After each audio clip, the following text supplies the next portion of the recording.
बिस्मिल्लाहिर्रहमानिर्रहीम। Islamic library में आप सबको खुशामदीद कहती हूँ। वीडियो देखने के लिए मेरे चैनल को सब्सक्राइब कर लें और बेल आइकॉन को क्लिक कर दें ताकि मेरी आने वाली वीडियोस का नोटिफिकेशन आपको वक्त पर मिलता रहे। हज़रत अब्दुल्ला बिन अब्बास रज़ी अल्लाह अन्हुमा से रिवायत है कि रसूल अल्लाह सल्लल्लाहु अलैहि वसल्लम वादी अज़रक से गुज़रे तो फरमाया, ये कौन सी वादी है? सहाबा रज़ी अल्लाह अन्हुम ने कहा, वादी अज़रक है। फरमाया, मेरी नज़रों के सामने वो मंज़र आ गया है, गोया मैं मूसा अलैहिस्सलाम को देख रहा हूँ कि वो घाटी से नीचे उतर रहे हैं और अल्लाह के सामने गिड़गिड़ाते हुए बुलंद आवाज़ से लब्बैक पुकार रहे हैं। फिर आप चलते रहे हत्ता कि जब आप हर्षा की घाटी पर पहुँचे तो फरमाया, ये कौन सी घाटी है? अर्ज़ किया गया, हर्षा की घाटी है। आपने फरमाया, गोया मैं यूनुस अलैहिस्सलाम को देख रहा हूँ, वो एक सुर्ख ऊँटनी पर सवार हैं।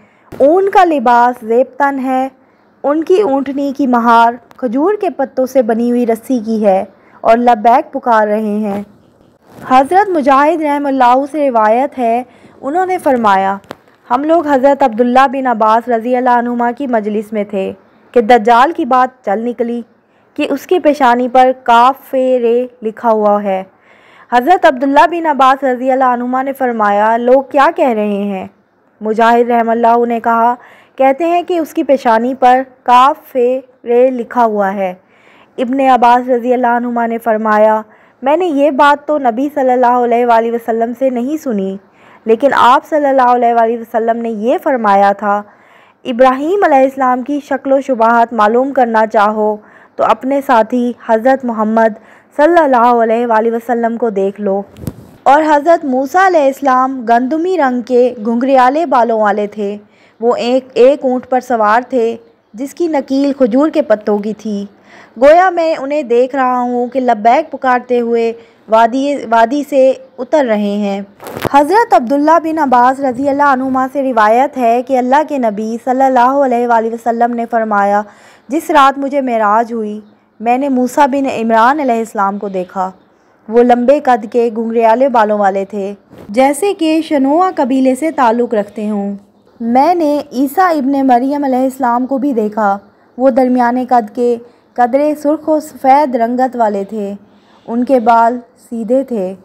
हज़रत अबू हुरैरा रज़ी अल्लाह अन्हु से मरवी है कि मालिकुल मौत को हज़रत मूसा अलैहिस्सलाम की तरफ उनकी रूह कब्ज़ करने के लिए भेजा गया। जब वो आए तो मूसा अलैहिस्सलाम ने उन्हें थप्पड़ मार दिया। वो अपने रब ताला के पास गए और अर्ज़ की, तूने मुझे जिस बंदे की तरफ भेजा है वो मरना नहीं चाहता। अल्लाह ताला ने फरमाया, दोबारा उनके पास जाएं और उनसे कहें कि किसी बेल की पुष्ट पर हाथ रखें। उनके हाथ के नीचे जितने बाल आएंगे उतने साल उम्र मज़ीद मिल जाएगी। मालिकुल मौत ने हज़रत मूसा अलैहिस्सलाम को अल्लाह का ये पैगाम पहुँचाया। आपने फरमाया, या रब, इसके बाद क्या होगा? अल्लाह ताला ने फरमाया, फिर मौत आ जाएगी। मूसा अलैहिस्सलाम ने फरमाया, तब अभी वफ़ात का हुक्म कबूल है। उस वक्त मूसा अलैहिस्सलाम ने अल्लाह ताला से दरख्वास्त की कि आपको अर्ज़ मुक़द्दस के इतना करीब कर दे जितनी दूर पत्थर जा सकता है। अल्लाह ताला ने यह दरख्वास्त कबूल फरमाई और अर्ज़ मुक़द्दस के करीब वफ़ात दी। रसूल अल्लाह सल्लल्लाहु अलैहि वसल्लम ने फरमाया, अगर मैं वहाँ होता तो तुम लोगों को आपकी कब्र मुबारक दिखा देता जो रास्ते के किनारे सुर्ख टीले के करीब है।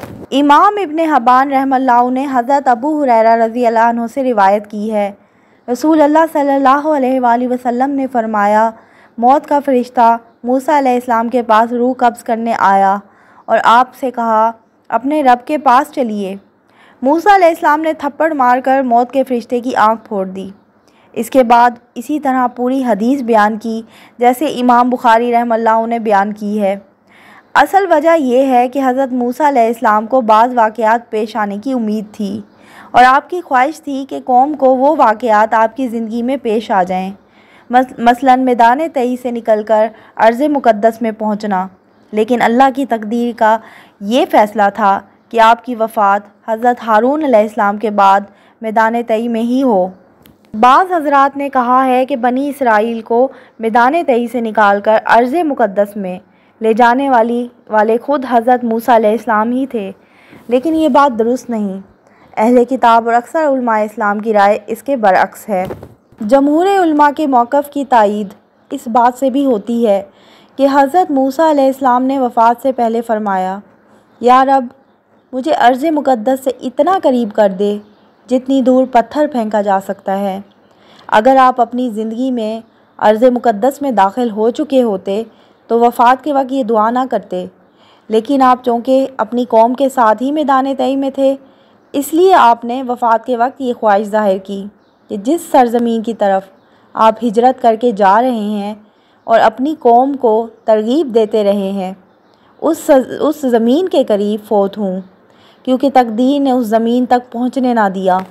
इसलिए हज़रत मोहम्मद सल्लल्लाहु अलैहि वसल्लम ने फ़रमाया, अगर मैं वहाँ होता तो तुम लोगों को आपकी कब्र मुबारक दिखा देता जो रास्ते के किनारे सुर्ख टीले के करीब है। हज़रत अनस बिन मालिक रज़ी अल्लाह अन्हु से रिवायत है कि रसूलुल्लाह सल्लल्लाहु अलैहि वसल्लम ने फ़रमाया, जब मुझे मिराज की रात को मक्का से बैतुल मुक़द्दस तक ले जाया गया तो मैं हज़रत मूसा अलैहिस्सलाम के पास से गुज़रा। वो सुर्ख टीले के पास अपनी कब्र में खड़े नमाज पढ़ रहे थे। हज़रत मूसा अलैहिस्सलाम के किस्से से ये दर्स मिलता है कि मज़लूम की बद्दुआ से बचना चाहिए। अल्लाह ताला मज़लूम की दुआ फ़ौरन कबूल फ़रमा लेते हैं, जैसा कि इरशाद नबवी है, मज़लूम की बद्दुआ से बच, क्योंकि इसकी कबूलियत और अल्लाह ताला के दरमियान कोई हिजाब नहीं है। हज़रत मूसा अलैहिस्सलाम की कौम फ़िरौनियों के जुल्म व सितम का शिकार थी। आपने फ़िरौनियों को हर मुमकिन तरीके से जुल्म से रोकने और उन्हें हक़ कबूल करने की दावत दी, मगर उनकी दौलत हर लम्हे उनके फ़ख्र व गुरूर में इजाफ़ा करती रही और उनका जुल्म व सितम हर घड़ी बढ़ता रहा। बिलाखिर हज़रत मूसा अलैहिस्सलाम ने मज़लूम कौम के सरबराह की हैसियत से ज़ालिमों के ख़िलाफ़ बद्दुआ के लिए हाथ बुलंद किए। अल्लाह ताला ने अपने मज़लूम बंदे की पुकार सुन ली और ज़ालिम व जाबिर कौम को ये अज़ाब चखाए। कहत साली से उनके बागात और फसलें ख़त्म कर दी, कभी सैलाब और तूफ़ान से उन्हें तबाह व बर्बाद कर दिया, कभी टिड्डी दिल के ज़रिए से उनकी फसलें वीरान कर दी, जिससे गल्ले की शदीद किल्लत हो गई। उन पर जूओं का अज़ाब मुसल्लत कर दिया, जिससे उनकी ज़िंदगी अजीरन बना दी गई। उनके खानों, मशरूबात, घरों, बिस्तरों और महफ़िलों को मेंढकों से भर दिया, जिन्होंने फुदक फुदक कर उनके आराम व सुकून और ऐश व इशरत की को गारत कर दिया। नक्सीर के ज़रिए से उन्हें जिस्मानी अज़ाब और उनके पानी को खून से बदल कर जिस्मानी और नफ्सियाती अज़ियत का अज़ाब दिया गया। फ़िरौन को मरने तक ईमान की तौफ़ीक नसीब ना हुई। जब नसीब हुई तो मोहलत ख़त्म हो चुकी थी। ज़ालिमों और जाबरों के लिए फ़िरौन की लाश आज भी दर्स इबरत के लिए मिस्र के अजायब घर में मौजूद है। ये थी मेरी आज की वीडियो। कुरान मजीद और हदीस की रोशनी में क़ससुल अंबिया अलैहिस्सलाम हज़रत मूसा अलैहिस्सलाम की सीरीज़ का आखिरी हिस्सा। उम्मीद करती हूँ आपको ये वीडियो बहुत पसंद आई होगी। अगर आपको वीडियो अच्छी लगती है तो मेरे चैनल को सब्सक्राइब करके मेरी हौसला अफजाई करें और मेरी वीडियोज़ को लाइक करें और शेयर करें। अल्लाह हाफ़िज़।